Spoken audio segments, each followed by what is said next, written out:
Hi, this is Mike Moo from HIPAA Watchdog, and here is a timely tip, possibly a great security tip for any organizations that are still running Windows 7 or Windows Vista or an earlier version of Windows. First of all, you do not want to be running Windows XP. And that is completely not HIPAA compliant, and the main reason that it is not HIPAA compliant is because a long time ago, Windows XP stopped being supported by Microsoft. And for security-related purposes, if you're a healthcare organization that deals with patients and have patient information, EPHI, that needs to be protected, you are not really supposed to be using any operating system that is no longer being supported or secured by Microsoft. So for Windows XP, that has long sailed on. Now, here's one thing that you also need to know is that if you're running Windows Vista, your timeline is also coming up as well. Now, here, if you just Google Windows 7 end of life, you'll see when the end of mainstream support really ended. Now, it is really advised that if you are running one of these older operating systems on your computer and your end of mainstream support is coming up, really consider upgrading.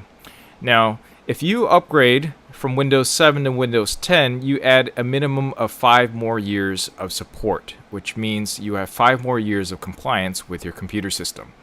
So it's advised that you take advantage of the deadline, which is on July 29th. I believe it's this Friday is the last day that you can get a free upgrade if you qualify.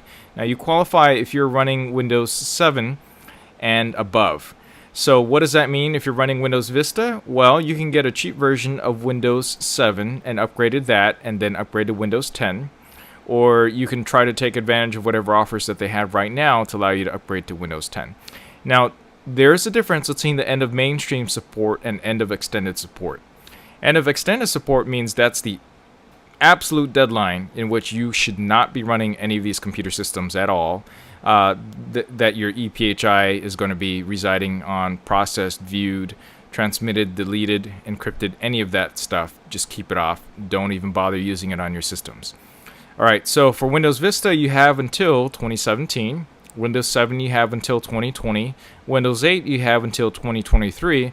And Windows 10, you have at least until 2025. Now, these are subject to change and will typically be extended if absolutely necessary. But really, by the time 2025 comes around, there's definitely going to be another Windows 11 or Windows 12 going on. And Windows 10 is actually more secure and more reliable than the previous versions of Windows. It's actually gotten pretty darn good.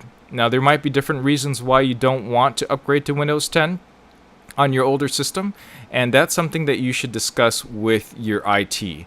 I'd be happy to discuss some of those options with you through HIPAA Watchdog. If you were a subscriber, we can sit down, we can talk to IT, we can do a security risk analysis on just what it means to upgrade to Windows 10. But for the most part, anybody who's using an up-to-date certified EHR system will probably want to upgrade to the latest operating system and update all those patches. All right, so how do you do this? Well, if you are running one of those versions, it's likely that Microsoft has already been pestering you on how to go ahead and participate in the free upgrade. Again, it's only free through July 29, 2016. But Microsoft also has a support site, and the link is actually right there.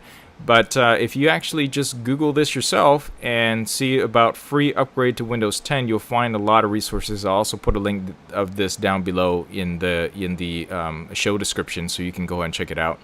And it gives you a lot of options. One thing for sure is that you want to be up to date with all the Windows updates on your computer system in order for this to even show up.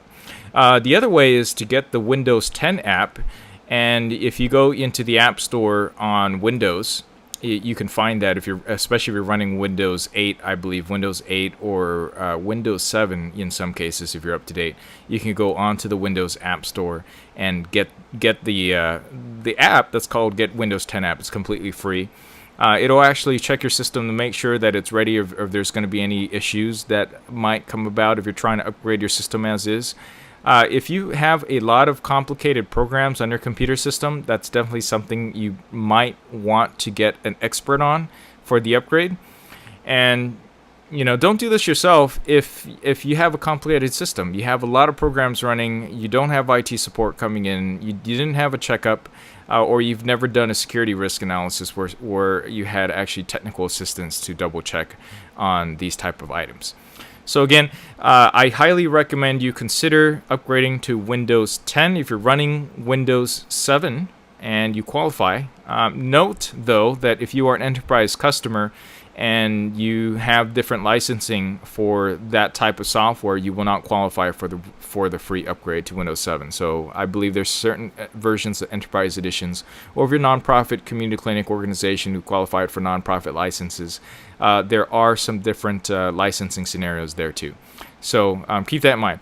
But this video is, of course, primarily for all the private practices and all the small clinics that don't have the benefit of getting the latest software. Well, Microsoft has provided this free upgrade, and I've been running it for a while now, and it's fantastic. So look into that. Again, get this done and evaluate it as soon as possible. If you're a HIPAA Watchdog subscriber, feel free to give us a call, contact us, and schedule something. And we'll help you evaluate whether or not this makes sense for you. But you only have until July 29th for the free upgrade. I'm sure it might still be worthwhile to pay for the upgrade, depending on how old your system is. And, take advantage of it while you can. Having that extra support window and end of Main Street support extended by a minimum of 5 years is almost a no-brainer for many organizations that I see that run some of these EHRs that will, in fact, support Windows 10. In fact, there's probably very few EHRs that do not support Windows 10, but there are subsystems that might not work correctly. And for those, you'll probably want to evaluate the end of life for those as well, because their end of support is probably passed, and you really shouldn't be using that in most cases that I run a security risk analysis. All right, thanks for watching, and I will catch you in the next video.